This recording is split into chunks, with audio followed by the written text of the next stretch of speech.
Hello, this is Fay Dashper-Hughes from Fay Dashper-Hughes Designs and Knit It, Hook It, Craft It. This is a quick tutorial for the Criss-cross shawl, which is part of a crochet along that I'm running alongside the lovely ladies Laura and Deirdre from All in And magazine. Now this is a really simple shawl, but I thought, as I do with all of my other patterns, that I would pull together just a quick tutorial on some of the more tricky parts of the shawl. There aren't too many of them, and there's a good amount of repetition throughout the shawl that you really don't have that much to learn.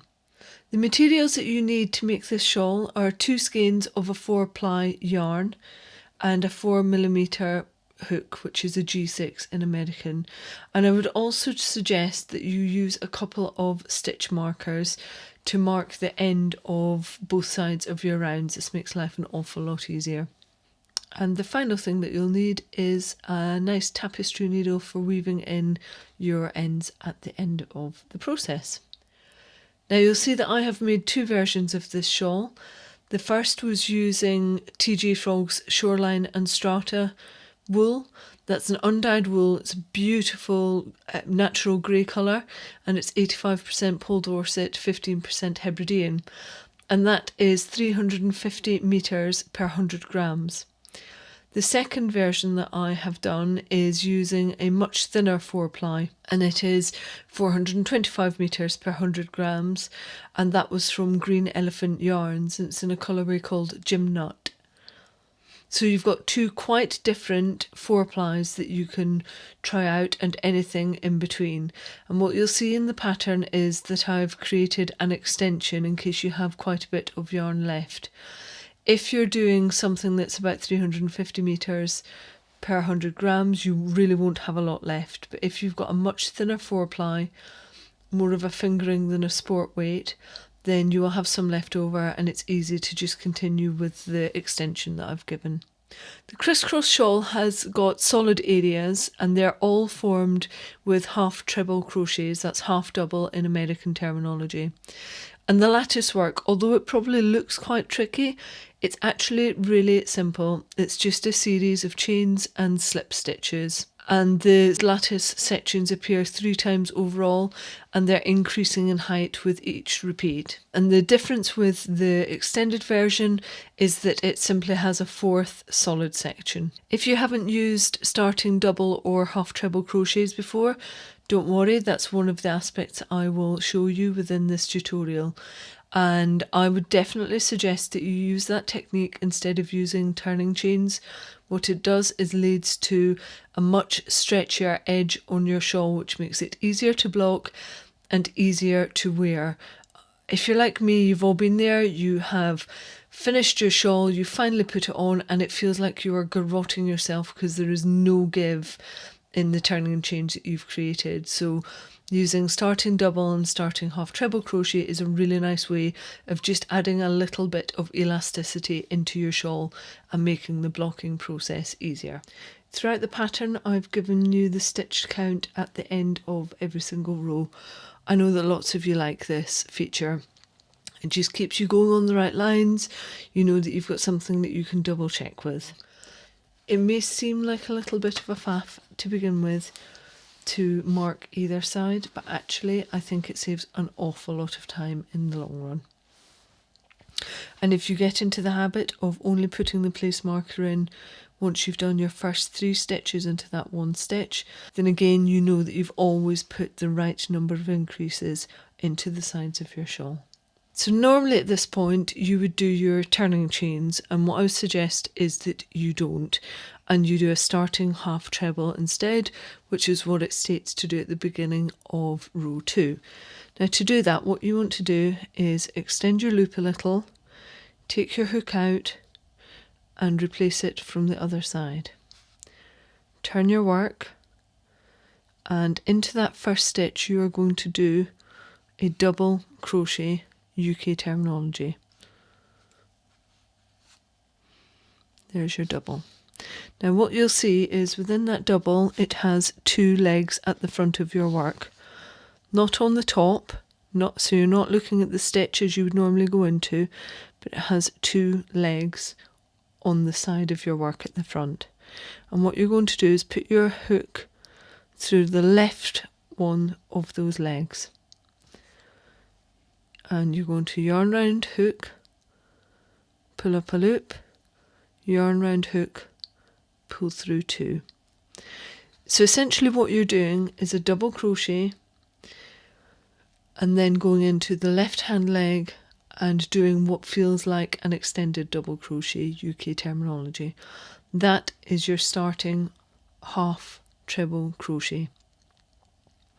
And what it does is, instead of a turning chain which can be really thin and obvious and leave quite a large gap, this is quite a bit thicker and it much better resembles the look and feel of a half treble crochet.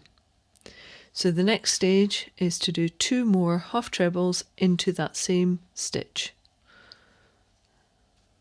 There's 1, there's 2, and this is the row repeat that you've then got for the vast majority of the section blocks, the solid sections. So that's 3 half trebles in that first stitch. And again, what I'm suggesting is that you pop a place marker into the first of those stitches. I always like to do that when I've done all 3 stitches. I find it easier to get the place marker into the right space. And then it is simply a case of doing half trebles in every stitch along and 3 half trebles in your final stitch. So let me quickly crack on and do that. And then pop this marker out, pop it to one side, and 3 half trebles, half doubles in US terminology, into that final stitch. That's number 2. There's number 3. And that is the beginnings of your shawl. I'll quickly just go through the starting half treble again, because it's exactly what I need to start off row 3 with. So I extend the loop a little, take my hook out, replace it from the other side and turn my work. And then go through the stitch and do a double crochet. And then pop my hook through the left leg of that double crochet, yarn round hook, pull up a loop, yarn round hook, pull through 2, and that is my next starting half treble. So I've just come to the end of row 15 and I want to show you how you do a starting double crochet. Single crochet, US terminology. Much the same way you start with the half treble is you extend the loop a little, you take your hook out and you replace it from the other side and you turn your work. And you keep that loop extended because this is becoming your double crochet side wall and also the top of the stitch. You put your hook into the first stitch and you do a double crochet, and that is it. But what that does is gives you something that represents the look, the feel and the thickness of a double crochet. So let me do that again. Your hook was on that side, you take it out, you replace it from the other side, you extend the loop and you do your first double crochet into that first stitch, and that is a starting double crochet. And then I will continue on by doing 2 more double crochets into that same first stitch, and that is the beginning of row 16. And then, as with all of the other rows, I would then go back and pop a place marker into that first stitch. It's that simple, but it makes quite a difference to the look and stretch of your shawl.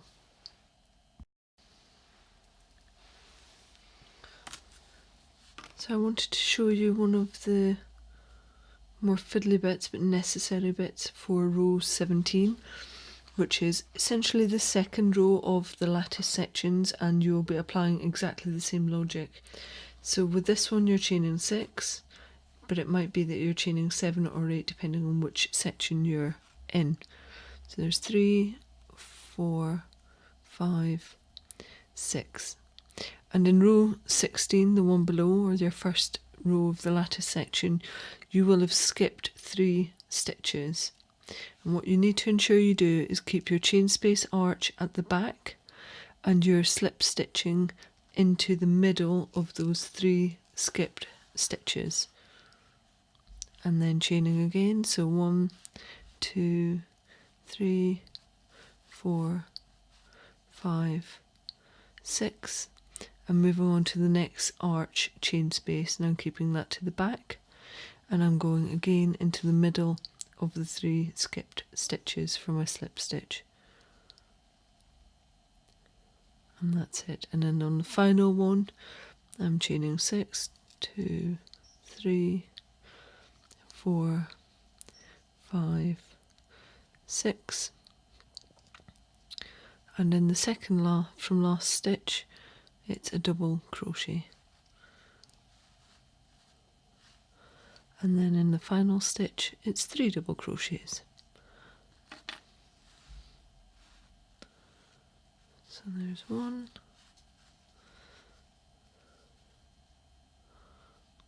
it's a bit fiddly, 2,